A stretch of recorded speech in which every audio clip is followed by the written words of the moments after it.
गिलास पानी पिला दो बेटे। आप म्यूट कर लीजिए, आवाज आ रही है। जिन लोगों ने म्यूट नहीं किया है आप म्यूट कर लें। So I want to tell you कि in this morning session we are going to conduct our third test। इसमें मैंने आपको 10 क्वेश्चंस का भेजा हुआ है शीट, लेकिन उसके आंसर्स नहीं भेजे हैं, एक्सप्लेनेटरी नहीं भेजे। वो एक्सप्लेनेटरी आंसर्स मैं भी आपको थोड़ी देर में सेंड कर दूंगा, मोस्ट प्रोबेबली 11-12 बजे तक। और बाकी और चीजें मैंने आपको क्वेश्चन भेज दिया है, उसी क्वेश्चंस को लेकर के हम लोग आज डिस्कस करेंगे कि क्या क्या चीजें हैं जो हमें वहां से कवर करना चाहिए। उसमें कुछ आज कई इंपॉर्टेंट चीजें डाली गई हैं जो कि काफी इंटरेस्टिंग है, काफी इंपॉर्टेंट है, जो लास्ट ईयर भी पूछी जा चुकी है इधर टीजीटी और पीजीटी में। तो अभी तक जो हम लोग लेके चल रहे वो कॉमन क्वेश्चंस लेकर चल रहे हैं। उन कॉमन क्वेश्चंस में खास करके फॉर्म्स ऑफ वर्ड है, लिटरेरी टर्म्स है, स्कूल्स वगैरह है, उन सब चीजों को हम लोग लेकर के चल रहे हैं। तो उसी सीरीज को ही हम आगे बढ़ा रहे हैं। Just let me share PDF.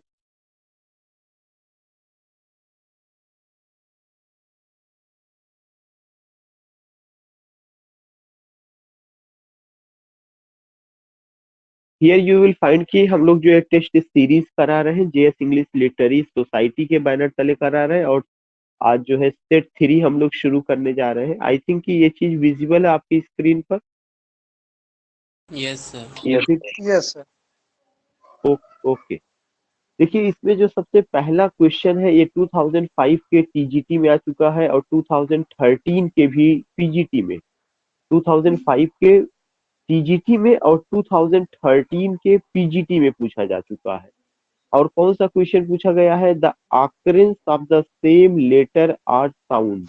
अगर सेम लेटर या सेम साउंड का ऑकरेंस होता है, बार बार वो आता है, at the beginning of adjacent word, किसी वर्ड के शुरुआत में, एट द बिगिनिंग शुरुआत में ऑफ एडजेसेंट, एडजेसेंट का मतलब नियर, तो नियर बाई वर्ड्स पे अगर कोई लेटर बार बार रिपीट होता है तब उसको क्या कहा जाता है? एलिट्रेशन, एजोनेंस, हाफ राइम या रिदम। उसकी जो डिफिनीशन है वो क्या है? एलिट्रेशन है। एलिट्रेशन की जो डिफिनीशन है, एम एच अब्राम्स कहते हैं कि alliteration is the repetition of a speech sound in a sequence of near by word. So remember that कि question number 1, this question has been asked in PGT 2005 and PGT 2013। Question क्या है? The occurrence of the same letter का occurrence या sound at the beginning of adjacent word, adjacent word near by word, उसको क्या कहा जाएगा? Alliteration, assonance, half rhyme, rhythm. Then you come to know क्या कहा जाता है? एलिट्रेशन कहा जाता है। अभी मैंने आपको बताया कि एम एच एब्राम्स कहते हैं कि alliteration is a repetition of a speech sound in a sequence of near by word. Question number जो 2 है वो भी आपके 2013 के पीजीटी से ही लिया गया है। 2013 के पीजीटी में पूछा गया था, लेकिन उसका पूरा सिचुएशन चेंज कर दिया गया है। उसमें फादर ऑफ इंग्लिश ऐसे या फादर ऑफ ऐसे करके पूछा गया था, तो मैंने अपने शीट में कई फादर को जोड़ दिया है, क्योंकि मेरा ये है कि कम से कम में ज्यादा से ज्यादा आपको इन्फॉर्मेशन मिले। Question number 2, which of the following is incorrect, इनमें से कौन सा इनकरेक्ट है? फादर ऑफ ऐसे मॉन्टेन सही है। मॉन्टेन क्या थे? मॉन्टेन फ्रेंच एसेइस्ट थे, दुनिया के पहले एसेइस्ट थे, जिन्होंने क्या किया हुआ? ऐसे लिखने की परंपरा दुनिया में डाली। और ऐसे जो वर्ड है वह फ्रेंच वर्ड एसाई से आया हुआ है। ऐसे वर्ड कहाँ से आया है? French word acai, ASSAI। तो आपको एक चीज ये समझना है कि जो फादर ऑफ ऐसे है वो मॉन्टेन है। मॉन्टेन कहाँ के एसेइस्ट है? फ्रांस के एसेइस्ट है। उन्होंने जो ऐसे लिखा उसको एसाई फ्रेंच में कहा गया। और ऐसे या एसाई का मतलब होता है ट्राई टू राइट समथिंग, कुछ चीज लिखने की कोशिश करना, या make an attempt to write something. जो ऐसे होता है वह दो तरह का होता है। एक ऐसे होता है फॉर्मल ऐसे, जिसको आर्टिकल भी कहा जाता है। ये भी क्वेश्चन 2005 के टीजीटी में आ चुका है कि फॉर्मल एसे का दूसरा क्या नाम है। तो फॉर्मल एसे का जो दूसरा नाम है उसको आर्टिकल कहा जाता है।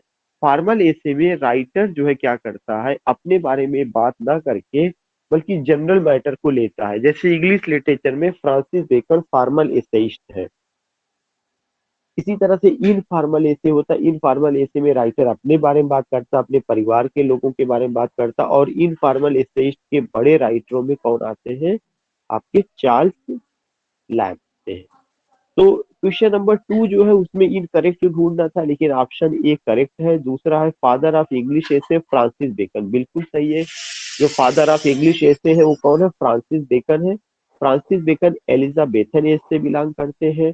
फ्रांसिस बेकन ने 58 एसेज लिखा हुआ है, जो 1597, 1612, 1625 में पब्लिश हुआ है। फ्रांसिस बेकन फॉर्मल एसेइस्ट के नाम से जाने जाते हैं। फ्रांसिस बेकन का फ्रांसिस बेकन का जो एसे है उसमें अगर आप देखेंगे कि कुछ चीजें हैं जो बड़ी इंपॉर्टेंट है फ्रांसिस बेकन का।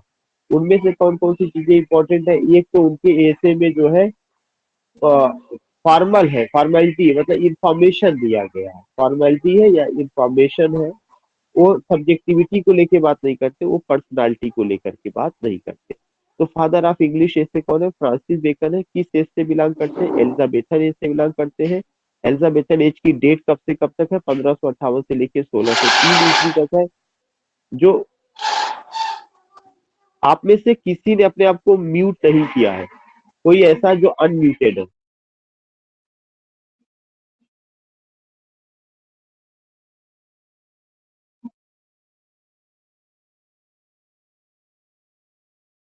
So I was telling you what I was telling you कि this particular father of English ऐसे फ्रांसिस बेकन। तो उसमें आप ये देखेंगे कि जो फ्रांसिस बेकन है उनके उनके साथ कई चीजें रही है। एक तो फादर ऑफ इंग्लिश ऐसे है। फादर ऑफ इंग्लिश ऐसे के अलावा उन्होंने 58 ऐसे लिखा, जो 1597, 1612, 1625 में पब्लिश हुआ। और वो फॉर्मल एसेइस्ट है। उनकी दो फेमस किताब है, एडवांसमेंट ऑफ लर्निंग है और एडवांसमेंट ऑफ लर्निंग है। और एक किताब और भी है विच आई एम मिसिंग, लेकिन इस तरह से आप देखेंगे नोवम आर्गेनम करके उनकी किताब है। नेक्स्ट जो ऑप्शन है father of English prose John Wycliffe है, बिल्कुल सही है। जॉन वाइक्लिफ ने पहली बार जो है बाइबल का ट्रांसलेशन लैटिन से इंग्लिश में किया, 1382 में किया था। इसी वजह से इनको फादर ऑफ इंग्लिश प्रोज कहा जाता है। और जॉन वाइक्लिफ किसके कंटेम्प्रेरी थे, John Wycliffe was the contemporary of Geoffrey Chaucer. जो जॉन वाइक्लिफ थे वो जियोफ्रे चासर के कंटेम्प्रेरी थे। जॉन वाइक्लिफ को मॉर्निंग स्टार ऑफ रिफॉर्मेशन कहा जाता है। रिफॉर्मेशन और रिनेशन दो मूवमेंट साथ में चले थे। रिनेशन इंटेलेक्चुअल मूवमेंट था और रिफॉर्मेशन आपका स्पिरिचुअल मूवमेंट था। तो क्वेश्चन नंबर 2 का जो ऑप्शन सी सी है वो भी सही है कि फादर ऑफ इंग्लिश प्रोज कौन है, जॉन वाइक्लिफ है, जिनके बारे में मैंने आपको बताया। फादर ऑफ इंग्लिश पोइट्री कौन है, father of English poetry Geoffrey Chaucer है। कल चासर पे बहुत सारी बातें हुई कि फादर ऑफ इंग्लिश पोइट्री कहा जाता है, फादर ऑफ नैरेटिव पोइट्री कहा जाता है, फादर ऑफ इंडिविजुअल और टाइप कैरेक्टर कहा जाता है। हीरोइक कपलेट का पहली बार उन्होंने इंट्रोड्यूस किया था, चासरियन स्टैंजा को उन्होंने जन्म दिया था। All these things you find. तो चासर को लेकर के बहुत सारी बातें, उन्होंने थ्री किंग्स की सेवा की, थ्री लैंग्वेज में लिखे, उन्होंने मिडलैंड डायलेक्ट का यूज किया हुआ है। उनकी मास्टरपीस कैंटरबरी टेल्स है। So many things you find. तो ये जो जितने ऊपर से लेके नीचे तक ABCD ये जितने फादर है ये सही है। फिर से मैं बता दूं, फादर ऑफ ए से मॉन्टेन सही है। फादर ऑफ इंग्लिश ए से फ्रांसिस बेकन सही है। Father of English prose John Wycliffe सही है। Father of English poetry Geoffrey Chaucer सही है। फादर ऑफ इंग्लिश नॉवेल ये गलत है। फादर ऑफ इंग्लिश नॉवेल में फादर कौन है, हेनरी फील्डिंग है। हेनरी फील्डिंग जो है ये फादर ऑफ इंग्लिश नॉवेल थे, ना कि सैमुअल रिचर्डसन। और हेनरी फील्डिंग ने अपने नॉवेल को कॉमिक एपिक इन प्रोज कहा। जोसेफ एंड्रयूज को उनका जो नॉवेल है उसको उन्होंने जो है क्या कहा है, कॉमिक एपिक इन प्रोज कहा। जहां तक सैमुअल रिचर्डसन की बात है तो सैमुअल रिचर्डसन जो है कंटेम्प्रेरी थे हेनरी फील्डिंग के। सैमुअल रिचर्डसन इसलिए फेमस है कि उन्होंने एपिस्टेलरी नॉवेल लिखा है। कौन सा नॉवेल लिखा है, epistolary novel. Epistolary novel is a type of novel. Epistolary novel एक तरह का नॉवेल होता है जो लैटिन फॉर्म में होता है, सॉरी जो लेटर फॉर्म में होता है। और एपिस्टल एक लैटिन वर्ड है जिसका मतलब होता है लेटर फॉर्म। तो father of English novel Samuel Richardson ना होकर कौन है, हेनरी फील्डिंग है। और हमें ध्यान में रखना है कि 18वीं शताब्दी में नावल की उत्पत्ति हुई है। जो नावल है वह लैटिन वर्ड नावेला से आया है, जिसका मतलब थिंग्स रिसेंटली ओरिजिनेटेड होता है। और साथ ही साथ जो उस समय 18वीं शताब्दी में four wheels of the novel आए थे, four wheels of the novel में सैमुअल रिचर्डसन थे, हेनरी फील्डिंग थे, टोबियस स्मॉलेट थे, लॉरेंस ईस्टर थे। तो उन चारों में से हेनरी फील्डिंग को फादर ऑफ इंग्लिश नॉवेल कहा जाता है। ये बात आपको ध्यान में रखना है। उसके बाद आप देखेंगे नेक्स्ट क्वेश्चन है, which of the following is mismatched, इसमें से कौन सा जो है एक मिसमैच्ड है। तो आप ये देखेंगे उसमें से एक है Thomas Hardy regional novelist. Thomas Hardy regional novelist है, बिल्कुल सही है। हार्डी को मेलियोरिस्टिक पोएट भी कहा जाता है, कल भी अभी हम लोगों ने बात किया था। हार्डी की जो नॉवेल है Tess of the d'Urbervilles है, under the greenwood tree है। इसके अलावा उनका जूड द ऑब्स्क्योर रहा है, far from the madding crowd रहा है, मेयर ऑफ कैस्टर ब्रिज रहा है। और तो मेरी novels of Hardy you find, और उनके नॉवेल की जो सेटिंग थी वो कहाँ पे थी, वेसेक्स, WESSEX। अभी कल शाम वाली शीट में हम लोगों ने उसको लेके बात किया था, और 2013 में ये क्वेश्चन पूछा गया कि हार्डी के नॉवेल की सेटिंग कहाँ पर है। तो Hardy regional novelist Victorian age के, उनके नॉवेल की सेटिंग कहाँ पर है, वेसेक्स में है। और हार्डी के नॉवेल में इमानेंट विल देखने को मिलता है। इमानेंट विल का मतलब होता है कि कोई ना कोई ऐसा आलमाइटी पार है जिसकी विल के आगे किसी की विल नहीं चल पाती, उसी की विल ही सब कुछ है। तो अगर कभी भी क्वेश्चन आता है इंग्लिश लिटरेचर में, हार्डी क्यों जाने जाते हैं, तो एज अ रीजनल नॉवलिस्ट जाने जाते हैं। चार्ल्स डिकेंस किसके लिए फेमस है, रियलिस्टिक नॉवलिस्ट के लिए। रियलिस्टिक नॉवलिस्ट या नॉवेल ऑफ रिफॉर्मेशन, यह विक्टोरियन एज की देन है। और यह जो रियलिस्टिक नॉवलिस्ट था, या जो नॉवेल ऑफ रिफॉर्मेशन जो डिकेंस के समय डिकेंस ने जो लिखा है जो विक्टोरियन एज में, उसमें उन्होंने चाइल्ड साइको लेकर के लिखा है, बोर्डिंग एजुकेशन को लेकर के लिखा है। और जो बच्चे जो है एजुकेशन उस समय प्राप्त कर रहे थे उसको लेकर के, पिक पॉकेटिंग को लेकर के, तमाम so many social issues challenges बुराइयां रही उसको लेकर उन्होंने लिखा है। उनकी नावल अगर आपको याद होगा, एक तो डेविड कॉपरफील्ड है, और स्केचेस बाय बास था, अ टेल ऑफ टू सिटीज रहा है। और so many novels you find की, जहाँ ओलिवर ट्विस्ट था, जो ये सब बड़े फेमस उनके नॉवेल रहे। जेन ऑस्टिन डोमेस्टिक नॉवलिस्ट है, बिल्कुल सही है। डोमेस्टिक नॉवेल में होता है फैमिली अफेयर्स को लेके बात की जाती है, और उनकी नॉवेल में कंपैरिजन बिटवीन गुड और बैड मैरिजेस है। जेन ऑस्टिन की जो इम्पोर्टेंट नॉवेल है उसमें जो है ईमा है, प्राइड एंड प्रिजुडिस है। प्राइड एंड प्रिजुडिस का सब टाइटल है फर्स्ट इम्प्रेशन करके। इसके अलावा उनकी नॉवेल नॉर्थेंजर अबे है। और ईमा मैंने बात कर ही लिया, प्राइड एंड प्रिजुडिस आपको मैंने बात कर ही लिया, नॉर्थेंजर अबे है, मैnsfield पार्क है। और भी उनकी नॉवेल्स है। तो जेन ऑस्टिन किससे जुड़ी हुई है, डोमेस्टिक नॉवेल से। सैमुअल रिचर्डसन एपिस्टेलरी नॉवेलिस्ट थे, बिल्कुल सही है। सैमुअल रिचर्डसन का जो नॉवेल पामेला है वो बहुत फेमस रहा है। H.G. वेल्स साइंस फिक्शन से जुड़े हैं, बहुत ही इंपॉर्टेंट पॉइंट है। H.G. वेल्स साइंस फिक्शन से जुड़े हुए हैं, यह एक इम्पोर्टेंट पॉइंट रहा जो हमें समझना चाहिए कि H.G. वेल्स किससे जुड़े हुए थे, साइंस फिक्शन से। डेविड लॉच किससे जुड़े हुए हैं, कैंपस नॉवेल से जुड़े हुए। ये भी बहुत इंपॉर्टेंट पॉइंट है कि डेविड लॉच किससे जुड़े थे, कैंपस नॉवेल से जुड़े हैं। जेम्स जॉयस किससे जुड़े हैं, साइकोलॉजिकल नॉवेलिस्ट थे, मॉडर्न एज के साइकोलॉजिकल नॉवेलिस्ट थे। और जेम्स जॉयस का जो नॉवेल है उसमें एक यूलिसिस है। यूलिसिस एक उनका नॉवेल है। अगर आप देखेंगे कि यूलिसिस है, यूलिसिस के अलावा नॉवेल है। और वह कौन सी नॉवेल है, यूलिसिस। और यूलिसिस के अलावा इफ यू गो विथ, तो उनका एक नॉवेल है portrait of the artist as a young man, किसका है, जेम्स जॉयस का। So when you talk about James Joyce, तो जेम्स जॉयस एक बड़ा नाम है, और इन्होंने एपिफैनी का कॉन्सेप्ट दिया हुआ है। डीएस लॉरेंस जो है वो आपके कौन है, डीएस लॉरेंस सुपरमैन उन्होंने लिखा है। डीएस लॉरेंस का जो वर्क है वो क्या है, man and, sorry not man and, DS Lawrence के नॉवल में मैन एंड वुमेन रिलेशनशिप है। डीएस लॉरेंस के नॉवल में क्या है, मैन एंड वुमेन रिलेशनशिप है। कल मैंने आपको बताया था इवनिंग में कि डीएस लॉरेंस वॉर नॉवलिस्ट थे। इनका जो नॉवल है लेडी चैटरलीज लवर है, द ऑब्सक्योर है।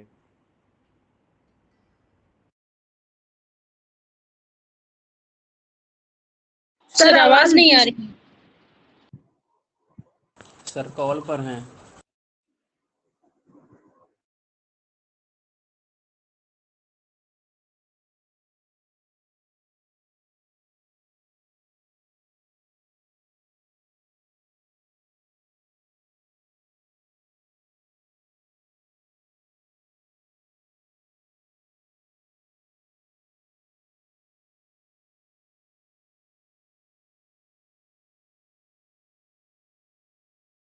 आवाज मेरी जा रही है? Yes sir. जी सर, जी सर आ रही। Now you find what you find कि जो डेविड लॉज है नावल उनका है, और कैम्पस नावल आप देखेंगे कि एक और उनका नावल है। डेविड लॉज के अलावा जेम्स जॉयस साइकोलॉजिकल नॉवलिस्ट है। डीएच लॉरेंस का जो नावल था उसको लेके बात हो रही थी, उनके नावल में मैन एंड वुमेन रिलेशनशिप है। Sir Walter Scott gothic novel से जुड़े हुए हैं, ये गलत है।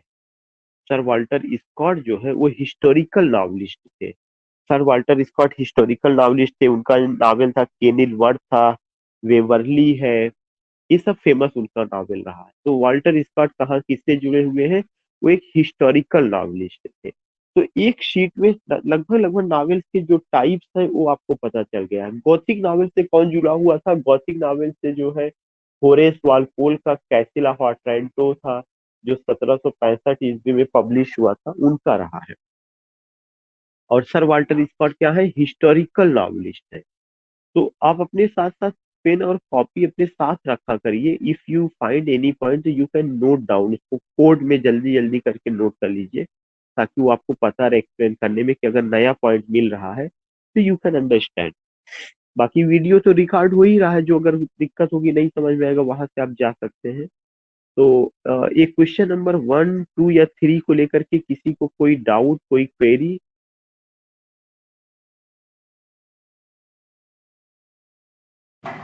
No sir. सर एक बता दिए।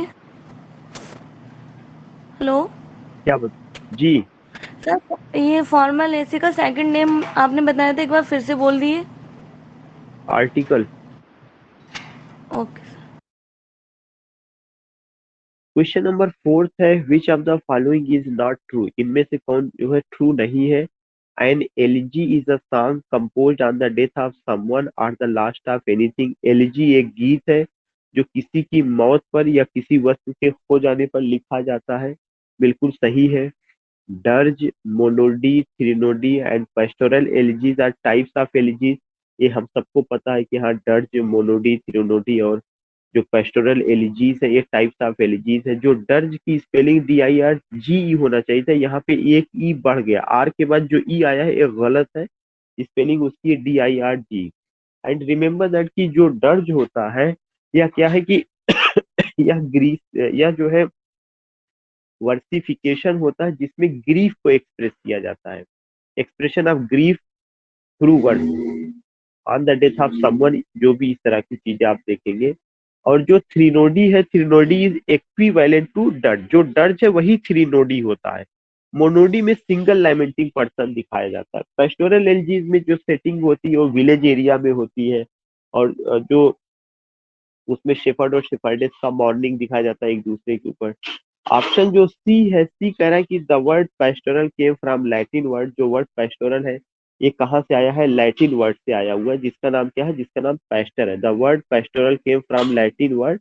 जो पेस्टोरल है वह लैटिन वर्ड से आया है, पेस्टर से, जिसका मतलब शेफर्ड और शेफर्डेस। सही है। Thomas Gray's elegy written in a country churchyard is an example of pastoral elegy. सही है। थॉमस ग्रे का जो elegy written in a country churchyard है ये 1751 में पब्लिश होता है। हीरोइक कपलेट में लिखा गया है। क्वार्टेन स्टैंजा फॉर्म है। डेमोक्रेटिक स्पिरिट इसमें है, और इसमें पोएट की सिंपैथी किसके साथ है? With the poor people. Next है, it is written in heroic couplet and quatrain stanza form. सही। इट का मतलब कि थॉमस ग्रे का elegy written in a country churchyard. In it, next option है, in it the poet wants the rich not to laugh at the condition of the poor people. सही है। Poet ने इसमें warning दिया हुआ है। किसको वार्निंग दिया हुआ है? जो लोग ये कि not to laugh at the condition of the poor people, आपको गरीबों पर नहीं हंसना, अमीरों को उन्होंने वार्निंग दिया हुआ है। तो यह भी एक पॉइंट है। दूसरा चीज है, लास्ट वाला ऑप्शन एक गलत है।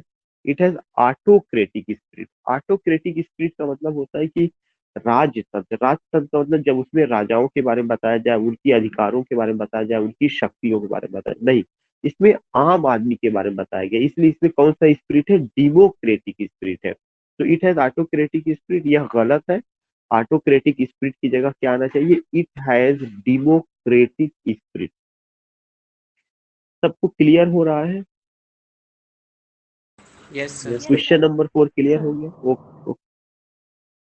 अब उसके बाद आप देखेंगे कि जो एलिजीज इसके अलावा था, कई बार बात हुई है, अभी उसका उससे रिलेटेड चीजें आएंगी भी कि एलिजीज के एग्जांपल्स या उसकी आप सारी चीजें समझ रहे हैं कि हाँ। क्वेश्चन नंबर 5 है, 5 में क्या है, क्वेश्चन नंबर 5 में ये दे रहा है कि विच of the following is mismatch, इसमें से कौन सा मिसमैच है। इमेजिज्म, एजरा पाउंड, जो इमेजिज्म है एक इसका है, एजरा पाउंड, मतलब ये टर्म किसने क्वाइन किया, इमेजिज्म जो शब्द है इसको एजरा पाउंड ने क्वाइन किया, सही है। कलेक्टिव अनकॉन्शियस जो टर्म है इसको कार्ल युंग ने क्वाइन किया है, ये सही है। केवल आपको टर्म को क्वाइन करने की बात मैं बता रहा हूँ, ये चीज आपको ध्यान में रखें। इमेजिज्म एजरा पाउंड ने क्वाइन किया है, कलेक्टिव अनकॉन्शियस कार्ल युंग ने क्वाइन किया है, willing suspension of disbelief Coleridge का है, निगेटिव कैपेबिलिटी जॉन कीट्स का है, फिलिस्तीन वर्ड अर्नोल्ड का। फिलिस्तीन वर्ड मैं यहाँ पे आपको एक्सप्लेन करना चाहूंगा, यह मिडिल क्लास के लोगों के लिए आता है जिनके अंदर से कल्चर के प्रति या रिलीजन के प्रति कोई इंटरेस्ट नहीं रह गया है। Such people of middle class who does not have any interest in culture and religion. Inscape और इंस्ट्रेस जीएम हॉपकिंस का है। इंस्केप और इंस्ट्रेस यह जो होता है यह इंटरनल ब्यूटी ऑफ ऑब्जेक्ट को शो करता है। डीकंस्ट्रक्शन देरेदा की देन, ये पूछा जा चुका है, फादर ऑफ डीकंस्ट्रक्शन कौन है, देरेदा है। डबल थिंक किसका कॉन्सेप्ट है, जॉर्ज आरवेल का कॉन्सेप्ट है। एम्बिगिटी विलियम इम्पसन का, ये भी पूछा जा चुका है, विलियम इम्पसन का एम्बिगिटी। साइंस फिक्शन फॉरेस्ट जे एक्मैन का है। सेंसुअस जॉन मिल्टन का है। डिसोसिएशन ऑफ सेंसिबिलिटी, ये गलत है, एफ आर लीविस दे रहा है, एफ आर लीविस का नहीं है। Dissociation of sensibility T S Eliot का है, और टी एस इलियट ने ये जो कॉन्सेप्ट दिया था मेटाफिजिकल पोएट्स में दिया हुआ था, उनका एक क्रिटिकल एसे है मेटाफिजिकल पोएट्स जो 1921 में आया है, उसमें उन्होंने दिया था। और उनका कहना था कि जब पोइट्री में थॉट और इमोशन अलग अलग होते हैं तब उसको क्या कहा जाता है, डिसोसिएशन। डिसोसिएशन माने अलग। सेंसिबिलिटी का मतलब होता है थॉट एंड इमोशन, जब थॉट और इमोशन अलग अलग चलते हैं तब उसको डिसोसिएशन ऑफ सेंसिबिलिटी, जब थॉट और इमोशन जुड़ करके चलते हैं तब उसको एसोसिएशन ऑफ सेंसिबिलिटी कहा जाता है। तो ये कॉन्सेप्ट किसका, एफ आर लीविस का ना होकर के टी एस इलियट का है। जहां तक एफ आर लीविस की बात है, F R Lewis modern age के क्रिटिक है, इनका काफी कंट्रीब्यूशन रहा है। इनका जो ये स्क्रूटिनी नाम के जर्नल से जुड़े हुए थे। स्क्रूटिनी के अलावा आप देखेंगे कि एक और इनका पॉइंट है, इनका एक किताब है new bearings in English poetry करके, एक बहुत फेमस किताब है। और एक इनका और वर्क बहुत इंपॉर्टेंट है, the great tradition, the great tradition. ये एफ आर लीविस से जुड़ी हुई चीजें रही है। क्वेश्चन नंबर 6 में है which of the following is mismatch, फिर वही बात आ रही है, इस पे कौन सा मिसमैच्ड है। एपोरिया देरेदा ने दिया है, या एक question TGT PGT UGC net पे कई बार पूछा जा चुका है। एपोरिया कॉन्सेप्ट किसका है, देरेदा का है। एपीफैनी कॉन्सेप्ट किसका है, जेम्स जॉयस का है। प्रॉब्लम प्लेस वर्ड किसने यूज किया, सिडनी ग्रांडी ने यूज किया है। Augustan age doctor Samuel Johnson, ये कई बार पूछा जा चुका है कि ऑगस्टन एज को ऑगस्टन एज किसने कहा, डॉक्टर सैमुअल जॉनसन ने कहा। और डॉक्टर सैमुअल जॉनसन को फादर ऑफ इंग्लिश डिक्शनरी कहा जाता है। डॉक्टर सैमुअल जॉनसन ने मेटाफिजिक्स शब्द को क्वाइन किया है, और मेटाफिजिक्स शब्द को इंट्रोड्यूस किसने किया है, जॉन ड्राइडन ने। विक्टोरियन कंप्रोमाइज जो फ्रेज है किसने यूज किया, जीके चेस्टरटन ने। टर्जा राइमा पहली बार किसने यूज किया, थॉमस यॉट ने। डीकंस्ट्रक्शन एंटोनियो ग्राम्सी, गलत है। डीकंस्ट्रक्शन देरेदा की देन है, ये कई बार क्वेश्चन पीजीटी में आ चुका, who is the father of deconstruction. तो एपोरिया भी देरेदा का देन है और डीकंस्ट्रक्शन भी देरेदा का देन है। एंटोनियो ग्राम्सी बड़े क्रिटिक है, और ये किसके लिए जाने जाते हैं, सब अल्टर्न के लिए। तो आप ये पॉइंट आप लिख लीजिएगा, एंटोनियो ग्राम्सी ने सब अल्टर्न वर्ड दिया हुआ। सबअल्टर्न। एंटोनियो ग्राम्सी ने सबअल्टर्न वर्ड दिया। उसके बाद क्वेश्चन नंबर 7 है जो बहुत इंपॉर्टेंट है और ये सबको पता होना चाहिए, हमें रटा होना चाहिए। उसमें जो है आप देखेंगे कि एलजी सब एक जगह कर दिया गया। जी, sir spelling sir spelling clear नहीं हो रही सर। किसकी स्पेलिंग? सर जो एंटोनियो ग्रेस्मा की जो टर्म है। सब अल्टर्न नहीं कर वो SUBALTERN सब अल्टर्न। एंटोनियो ग्राम्सी का स्पेलिंग है ANTONIO, ग्राम्सी GRAMSI। ये अभी आपको शीट तो गई है, वहां से आप देखिएगा तो पता चलेगा। जी सर। उसके बाद find out the mismatch LG. John Milton ने लिसिडास लिखा, किसकी मौत पे लिखा? एडवर्ड किंग की मौत पे, ये सबको पता है। पीबी शेली ने एडोनाइस लिखा, जॉन कीट्स की मौत पर पता है। मैथ्यू अर्नाल्ड ने थायरिसिस लिखा, AH क्लफ की मौत पर लिखा है। टेनिसन ने इन मेमोरियम लिखा, आर्थर हैलम को संबोधित करते हुए। इन मेमोरियम का ही हिस्सा ब्रेक ब्रेक ब्रेक है।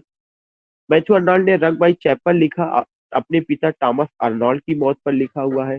टॉमस ग्रे का elegy written in a country churchyard common man की मौत पर लिखा गया है। WH ऑर्डन का in memory of WB Yeats modern elegy है, किसकी मौत पर? WB ईट्स की मौत पर रहा था। जॉन डाइडन का हीरोइक स्टैंजास करके उन्होंने लिखा था, किसकी मौत पर? ओलिवर क्रामवेल की मौत पर। एडमंड स्पेंसर ने एस्ट्रोफेल लिखा था, सिडनी की मौत पर लिखा था। ऑक्लीव ने क्या लिखा हुआ था? द रेजिमेंट ऑफ प्रिंसेस चौसर की मौत पर लिखा था, ये भी सही है। विलियम कॉलिंस का इन यॉन्डर ग्रेव जेम्स टॉमसन की मौत पर है, JAMES जेम्स टॉमसन THOMSON, ये भी सही है। John Skelton dirge on Edward fourth, John Skelton ने डर्ज ऑन एडवर्ड फोर्थ लिखा, किंग जॉर्ज की मौत पर नहीं, ये ऑप्शन गलत है। ये जो लिखा गया था किंग जॉर्ज की डेथ पर ना होकर के बल्कि किसकी डेथ पर है? किंग एडवर्ड फोर्थ की डेथ पर है, किंग एडवर्ड फोर्थ। तो हियर यहाँ पे जो ऑप्शन दिया गया है, जॉन स्केल्टन ने डर्ज लिखा ऑन एडवर्ड फोर्थ, नो, ये तो इधर का सही है, लेकिन जो ये है किसकी मौत पर लिखा गया? किंग जॉर्ज की मौत पर, तो वो किंग जॉर्ज की मौत पर ना होकर के किंग एडवर्ड फोर्थ की मौत पर। सर इसीलिए अपने स्क्रीन नहीं आप को शो हो रहा है क्या? मैडम शो तो हो सर रहा है। हो रहा है मेरे मैम, हो मोबाइल रहा पे है। नहीं हो रहा है। मेरे मोबाइल पे तो नहीं दिख रही है। हो रहा है? आप पहले आप म्यूट कर लीजिए, आवाज आ रही है मैडम, बहुत डिस्टर्ब हो रहा है, आवाज आ रही है। उसके बाद आप ये देखते हैं कि किंग जॉर्ज और ओलिवर गोल्डस्मिथ का ये चीज क्लियर हो गया कि जो ऑप्शन एल है वो गलत है। John Skelton dirge on Edward fourth की का जो किंग जॉर्ज है वो ऑप्शन गलत है, बल्कि एडवर्ड फोर्थ की मौत पर है। ओलिवर गोल्डस्मिथ का एलजी ऑन डेथ, ये जो लास्ट की दो एलजी है ये नॉन सीरियस एलजी, ऊपर की सब सीरियस एलजी है। एक और एलजी का टाइप था जो नॉन सीरियस एलजी, जिसमें मॉकरी यूज किया जाता था। ओलिवर गोल्डस्मिथ का एलजी ऑन डेथ, ये किस पर लिखा गया है? LG on death a mad dog, एक पागल डॉग पर एलजी को ने लिखा, किसने लिखा? ओलिवर गोल्डस्मिथ ने। थॉमस ग्रे ने on the death of a favourite cat, किसके ऊपर लिखा? A cat. तो जो ऑप्शन एम है, जो ऑप्शन एन है, ऑप्शन एम और एन, ये नॉन सीरियस एलजी का एग्जांपल है। ये किसका एग्जांपल है? Non serious elegy. बाकी आपका सबका सब रहा है। और एक एलजी आपको याद होगा वाल्ट व्हिटमैन का, वो कैप्टन माई कैप्टन अब्राहम लिंकन की मौत पर। तो मोस्ट प्रोबेबली जितना एलजीज था वो सब एक जगह आपको करके उसका एग्जांपल, उसका डिफिनीशन दे दिया गया है, कौन किसके फादर है, कौन किससे जुड़े हुए, उसका भी आज की क्लास में बात की गई है। जो नेक्स्ट पॉइंट है, which of the following is not the ode of Keats, इनमें से कौन कीट्स का ओड नहीं? मैंने सबसे कहा था कि कीट्स का ओड सबको रटा होना चाहिए, चाहे टीजीटी का आदमी हो चाहे पीजीटी का आदमी हो। एक चीज ये रटा होना चाहिए, दूसरा चीज ये रटा होना चाहिए कि जो कीट्स की जो लाइन है कि beauty is a joy forever, beauty is truth and truth is beauty. Beauty is a joy forever कहाँ से लिया गया? इंडिमियन से लिया गया है। Beauty is truth and truth is beauty ode on Grecian urn का हिस्सा है। तो वो चीज जो होता है वो चीज होना चाहिए। तो इसलिए कीट्स का ओड सब आदमी को पता हो, कि ode to a nightingale John Keats का सही है, ओड ऑन ग्रेसियन अर्न सही है, ओड ऑन मेलंकोली सही है, ओड ऑन द पोएट एवी कीट्स का सही है, ओड ऑन इंडोलेंस सही है, ओड टू साइकी सही है, ओड टू ऑटम भी सही है, ode to a skylark ये गलत है। जो ode to a skylark है यह किसका है? Ode to a skylark is the part of PB Shelley का है, और पीबी शेली ने इस पे स्काईलार्क बर्ड को इमॉर्टलाइज किया है और एक कहा है कि our saddest songs are those that tells the saddest thought. हमारे मधुर गीत वो होते हैं जो है दुख भरे चीजों को बात करते हैं या दुख भरी आवाज में हमारी लाइफ को लेके बात करते हैं, बताते हैं। Our sweetest songs are those that tells the saddest thought, जो दुख भरे विचार को प्रकट करते हैं। तो इसमें जो क्वेश्चन नंबर 8 है, एच आपका क्या है? वो गलत है। वो टू आई स्काईलार्क किसका है? पीबी शेली का है। एक चीज और मैं आपको बार बार अपनी क्लास में बताता हूँ, ऑप्शन ज्यादा रखने का मतलब ज्यादा इंफॉर्मेशन, और एक क्वेश्चन में इतने सारी चीजें आपको मिल जाए कि उसके लिए आपको ये चीज ना हो कि ये चीज नहीं आ पाया। क्वेश्चन नंबर 9 में है which of the following ode of PB Shelley is written in terza rhyme. ये क्वेश्चन पूछा जा चुका है, कल अभी हमने डिस्कस किया था। बहुत सिंपल सा चीज है, ode to the west wind पहला ऑप्शन इसमें सही है, और जो ode to the west wind है वो टर्जा राइमा में है, 5 स्टैंजाज में है। इसमें जो है वेस्ट विंड को पर्सनिफाइड कहा कर दिया गया और ये दिखाया गया कि वेस्ट विंड जो है ये क्या करता है? It brings autumn and spring. Autumn जो सिंबल है डाउनफॉल का सिंबल है, स्प्रिंग जो सिंबल है वो स्प्राउटिंग का सिंबल है। इसी में एक लाइन वो कहते हैं if winter comes shall spring be far behind. बाकी जो है ode to a skylark उन्हीं का ही ओड है, O world, O time, O life उन्हीं का ही ओड है, ओ ओ टू वर्ड्सवर्थ ये भी उन्हीं का है। तो आप देखिए ये आपको नया ओड मिला, ode to Wordsworth. Ode to Wordsworth जो है यह ओड है किसका है?